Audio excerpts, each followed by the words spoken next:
Pemirsa, kita masih bersama Indonesia Lawyers Club dalam diskusi RUU HIP, benarkah melumpuhkan Pancasila?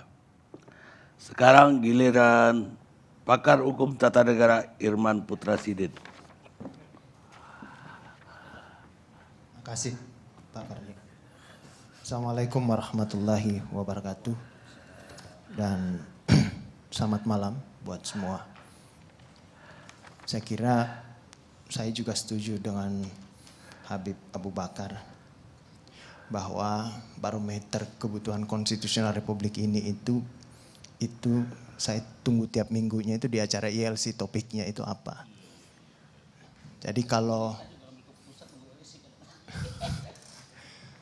kalau Bang Karni berpikir lain, ya itu adalah wajah yang bisa kita teropong. Oh, pergerakan konstitusional minggu ini begini.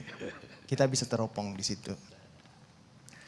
Makanya ketika topik ini kemudian dimunculkan, wah, kayaknya COVID udah mulai harus dipikirkan kembali pemerintah nih. Status darurat bencananya dan status darurat kesehatan masyarakat sudah mulai harus dipersiapkan ke depan. Seperti itu, karena masyarakat kayaknya lebih fokus untuk berbicara tentang HIP ini. Bukan lagi sesuatu yang seperti 3 bulan lalu soal COVID itu. Kira-kira begitu Pak Karni. Nah, perdebatan kita malam ini adalah, saya juga setuju dengan pertanyaan Pak Karni. Tadi ke Habib Abu Bakar. Ini kenapa takut sekali sama komunis bangkit? Dan tidak ada pasal dalam RUU HIP itu yang ingin menghidupkan komunis. Nah, pertanyaan itu yang kemudian saya mencoba mereka-reka, ada apa ini? Kenapa tiba-tiba komunis kemudian kita memperdebatkan dan begitu kencang dan begitu ketakutan kita? Saya mencoba merunut-runut ya perjalanan sejarah ketatanegaraan kita di Reformasi 98. Jadi ketika Reformasi 98 itu bergaung, adalah mengembalikan kehidupan masyarakat kepada kehidupan konstitusional yang ideal. Tidak boleh ada kekuasaan yang kemudian merampas hak-hak warga negara. Gak boleh ada seperti itu. Intinya seperti itu. Mengembalikan daulat itu kepada di tangan rakyat. Maka semuanya bunyi ketika Reformasi 1998. Dan salah satunya ketika itu adalah masuknya gelombang hak asasi manusia masuk dalam perubahan konstitusi, yang kemudian diresponslah orang-orang yang pernah tertindas di masa Orde Baru karena dianggap terlibat baik langsung atau tidak langsung dengan organisasi terlarang ketika itu. Masih ingat KTP yang ada kodenya itu Pak Karni kan? Itu udah mati ya, haknya orang itu di situ kalau sudah, padahal mungkin dia hanya pernah diundang mungkin di situ, atau mungkin tidak pernah sama sekali, tiba-tiba dia kehilangan hak-haknya selama puluhan tahun. Maka kemudian Reformasi 1998 kita ingin udah lupakan semua itu, ya kita lupakan semua itu. Tidak bisa luka-luka lama ini kemudian kita pelihara terus untuk berbangsa dan bernegara, nggak bisa di situ. Maka kemudian teman-teman yang pernah distigma organisasi terlarang ini menggugat di Mahkamah Konstitusi, Pak. Dia menggugat di Mahkamah Konstitusi tahun 2003. Karena perubahan Undang-Undang Dasar menghadirkan Mahkamah Konstitusi ketika itu untuk mengawal konstitusi. Maka ini adalah ruang. Masuklah teman-teman menguji di Mahkamah Konstitusi. Sebelum dia masuk ke Mahkamah Agung kemudian dilimpahkan ke Mahkamah Konstitusi. Dan Mahkamah Konstitusi ketika itu mengabulkan permohonan yang pernah terlibat dengan organisasi terlarang. Silahkan teman-teman warga negara yang pernah terlibat dengan organisasi terlarang, karena ketika itu pasal yang digugat adalah larangan bagi warga negara yang pernah terlibat organisasi terlarang, mau langsung atau tidak langsung, untuk menjadi calon legislatif. Pasal 60G. Saya ingat sekali. Dan ketika putusan itu, inilah putusan yang sangat penting dalam sejarah konstitusi kita. Dan baru pertama dikeluarkan putusan itu. keluar putusan ini, riak-riak tidak banyak ketika itu. Tidak banyak riak-riak ketika itu yang seperti sekarang ini. Bahwa kemudian ini tidak ada, ini akan kebangkitan PKI, ini akan kebangkitan. Coba Ustadz Abu Bakar coba buka filenya di tahun 2004. Ustadz Abu Bakar ngomong apa di situ ketika keluar putusan itu, putusan MK itu. Boleh warga negara yang pernah diduga terlibat atau terlibat KTP-nya untuk menjadi calon legislatif. Saya pun ketika itu mengatakan bahwa ini hanya bukan calon legislatif, bisa juga menjadi calon kepala daerah nih. Inilah. Karena negara konstitusi tidak boleh orang didiskriminasi. Tidak ada, riak-riak tidak banyak ketika itu. Tidak banyak. Kenapa bacaan saya riak-riak tidak banyak ketika itu? Karena kehidupan kita adalah kehidupan ketika itu. Tidak ada golongan-golongan tertentu yang pernah luka oleh kelompok ini, itu diusik. Oleh kelompok, ada golongan yang pernah luka, punya luka yang tadi disebut oleh Ustadz Abu Bakar, Ustadz Zaitun. Bahwa golongan Islam itu punya luka dengan kelompok ini. Situ. Berapa ulama dibantai, kan gitu kan? Tapi kalau itu alasannya Ustadz, bukan hanya PKI pernah membantai Indonesia. Belanda juga pernah membantai Indonesia. Westerling itu di rumah saya di Sulawesi Selatan sana, korban 40.000 jiwa. Tapi apakah kemudian luka itu kita pelihara sehingga kita tidak mau jalan-jalan ke Belanda sana? Tidak juga, Ustaz. Gitu. Kurang apa kerja kejamnya lagi Jepang dengan rumus. Bukan hanya mengganti ideologi, negara ini mau diambil alih semua. Tapi kemudian kita tidak ada masalah. Mungkin kita sebagai Islam karena Islam kita ini rahmatan lil alamin. Mungkin karena kita ini bangsa Indonesia bukan bangsa yang pendendam. Atau bisa jadi mungkin ketika kita diperhadapkan dengan persoalan ini, kita tidak merasa diperlakukan tidak adil dalam peradaban global. Sehingga bangsa-bangsa yang pernah menindas kita, itu kita tidak ada masalah lah. Kita bisa bersahabat berpegangan tangan lagi. Sampai saya hitung, sampai 2014, coba Pak Karni buka file-filenya. ILC itu 2016 ke bawah, pernah tidak ada perdebatan-perdebatan yang Pak Karni angkat, perdebatan ketegangan-ketegangan antara kelompok Islam dan kelompok-kelompok nasionalis. Bisa dibuka di situ. Tapi setelah itu banyak sekali filenya. Saya hitung. Jadi apa yang kita bicarakan malam ini adalah bagian dari pasal yang sering dibicarakan oleh ILC sejak 5 tahun terakhir ini.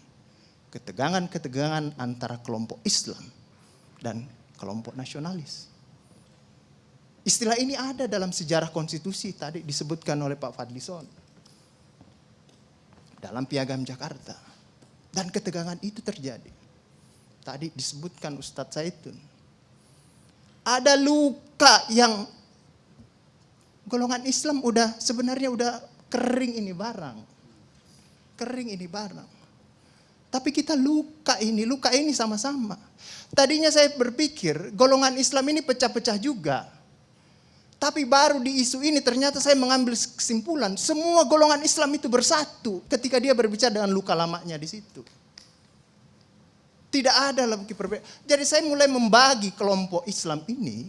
Ada kelompok Islam yang nyata-nyata dia menentang mengoposisi pemerintah. Ada yang kelompok Islam yang tidak nyata-nyata menentang, tapi juga akan siap menjadi oposisi. Ada juga kelompok Islam yang seolah-olah tidur bersama pemerintah, tapi sambil membisikkan ke telinganya pemerintah. Kalau kamu mencederai Islam, saya jewer kupingmu di situ. Ada juga begitu. Karena mereka ketika kelompok agama kemudian mulai disingkirkan, maka dia kemudian semuanya bersatu. Makanya ketika saya baca semua maklumat MUI, maklumat NU, maklumat Muhammadiyah, itu nadanya sama. Tapi ada yang saya tertarik dari Mudah-mudahan saya tidak salah dapat berita itu tentang NU ya. Ada NU juga keluar kan? Gitu. Mudah-mudahan saya tidak salah baca. Saya lebih sepakat dengan itu. Bahwa kalau kita berbicara HIP ini sebenarnya adalah ini hati-hati. Ini bukan soal membangkitkan komunis. Tetapi mengembalikan tafsir Pancasila itu kepada pemegang kekuasaan pemerintahan. Mau memberikan itu kepada presiden. Makanya ada istilah pemegang kekuasaan pembinaan ideologi Pancasila di situ. Kalau tidak salah ada istilah itu. Kalau saya ditanya, perlu tidak dimasukkan itu TAP MPRS itu dalam HIP ini? Jangan, nggak usah dimasukkan. Karena kalau dimasukkan akan masuk juga nanti itu saudara-saudara kita itu HTI Khilafah dan lain sebagainya. Akan dimasukkan juga di situ. Kalau saya ditanya, nggak usah dimasukkan. Tapi lebih baik lagi kalau tidak usah dilanjutkan. Ya, dilanjutkan RUU HIP ini. Nah disinilah kemudian, baru berapa minggu lalu, dalam 5 tahun terakhir ini, kelompok-kelompok Islam seolah menjadi terasing di negerinya sendiri. Itu yang dia rasakan. Berapa ulama yang berjuang mendirikan republik ini. Indonesia 80% penduduknya umat Islam. Tidak pernah meminta 80% hasil sumber daya alam yang dikuasai negara untuk umat Islam. Gak ada yang dia minta. Ada gak dia minta? 80% umat Islam penduduk Indonesia tidak pernah meminta 80% APBN untuk umat Islam. Gak ada yang dia minta. Sederhana permintaan umat Islam. Dia mau berdialog sama Tuhannya. Dia mengingatkan umatnya akan kebaikan. Yang tidak hanya mengajarkan doa makan dan doa minum. Tapi juga cara memilih pemimpin. Kan begitu kira-kira. Nah inilah ketegangan-ketegangan. Ketika agamanya dinistakan, kok susah sekali ini membawa ke proses hukum. Muncullah demo berjilid-jilid. Yang kemudian berujung ulamanya tidak bisa pulang. Belum lagi penghujung, kemudian ada agama yang diperhadapkan sebagai musuh besar Pancasila. Nah ini yang menarik menurut saya. Saya ini Islam, tapi bukan pengetahuan Islamnya seperti Ustadz Ali Muhtar Ngabalin dan Ustadz Abu Bakar. Tapi dengan segala awam saya terhadap Islam. Ketika saya ditanya, Pancasila itu di mana dalam kehidupan saya? Maka saya akan mengatakan bahwa ketika saya lahir, orang tua saya itu membisikkan Pancasila di telinga saya. Cuma bahasanya bukan seperti yang tertulis dalam Undang-Undang Dasar itu. Dia membahasakan Allahu Akbar, Allahu Akbar. Asyhadu an la ilaha illallah. Asyhadu anna Muhammadar Rasulullah. Apa yang saya dengar di situ? Ketuhanan yang Maha Esa. Hayya 'alas shalah. Apa yang saya dengar di situ? Mari kita bersatu sama-sama. Karena kita akan mendirikan sholat. Dan Al-Ankabut mengatakan sholat itu mencegah kamu dari perbuatan keji dan mungkar. Ada kemanusiaan yang adil dan beradab. Saya dengar di situ. Hayya 'alal falah. Mari sama-sama menuju kemenangan. Kemenangan yang bagaimana kita peroleh? Kerakyatan yang dipimpin oleh hikmat kebijaksanaan dalam permusyawaratan perwakilan. Kemenangan yang bagaimana? Keadilan sosial bagi seluruh rakyat Indonesia. Itulah kemenangan yang kita tuju. Kita kembali lagi takbir. Allahu Akbar, Allahu Akbar. La ilaha illallah. Kita ulang lagi. Dan Pancasila yang kita tiupkan itu 5 kali sehari. Belum selesai di sini, selesai bunyi terus. Ya kan Ustadz kan? Belum selesai di daerah sini, selesai bunyi bertalu-talu terus. Seluruh dunia bertalu-talu. Inilah Islam. Yang kemudian sekarang dalam kelompok ini Ustadz Ali Muhtar Ngabalin. Saya banyak belajar dari beliau. Inilah yang kemudian sekarang, kenapa kami mau diperhadap-hadapkan? Kenapa kami ada yang menjalankan keyakinannya ketika dia celananya cingkrang, radikal. Atau dia pakai cadar. Dulu diperhadap-hadapkan. Saya Indonesia, saya Pancasila. Ada dulu itu, banyak sekali seperti itu. Kenapa kami seperti ini? Sekarang Akhirnya sekarang semua orang disuruh pakai cadar. Seperti itu. Inilah kemudian rentetan yang membuat istilah tadi Ustadz Abu Bakar. Kok paranoid sekali dengan undang-undang HIP ini? Ada luka. Ada luka yang tadinya sudah mulai mengering, dilupakan. Tapi tiba-tiba ini kemudian dikhawatirkan. Jangan sampai Pancasila ini mau dipakai sebagai instrumen untuk membibirkan kelompok Islam dalam republik ini. Apalagi kalau kita baca RUU-HIP itu, pemegang kekuasaan pembinaan ideologi Pancasila ada sama presiden. Saya juga baca-baca sekilas tadi. Kok di situ ditulis pendidikan nasional menurut undang-undang ini itu berubah. Tujuan pendidikan nasional oleh Undang-Undang Dasar mengatakan bahwa beriman, bertakwa, berakhlak mulia. Di sini diciptakan pendidikan nasional itu bertujuan untuk menjadi tenaga ahli dan terampil. Ini kan mau dikasih jadi tukang ini bagi kapitalis kalau seperti itu berpikirnya. Nah, inilah yang kemudian yang dirasakan oleh kelompok-kelompok Islam dalam perspektif perjalanan konstitusional kita, bahwa ada yang tidak adil dilakukan oleh kekuasaan.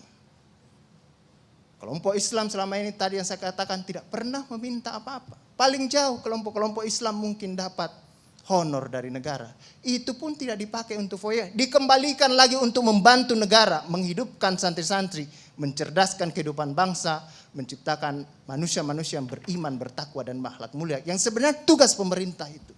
Dikembalikan lagi seperti itu.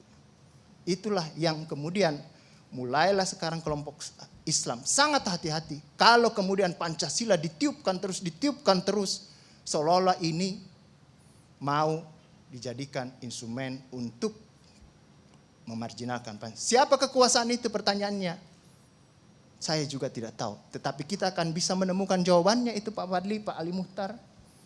Mari kita pulang ambil cermin masing-masing di rumah. Bisa jadi kekuasaan itu ada pada wajah dalam cermin itu.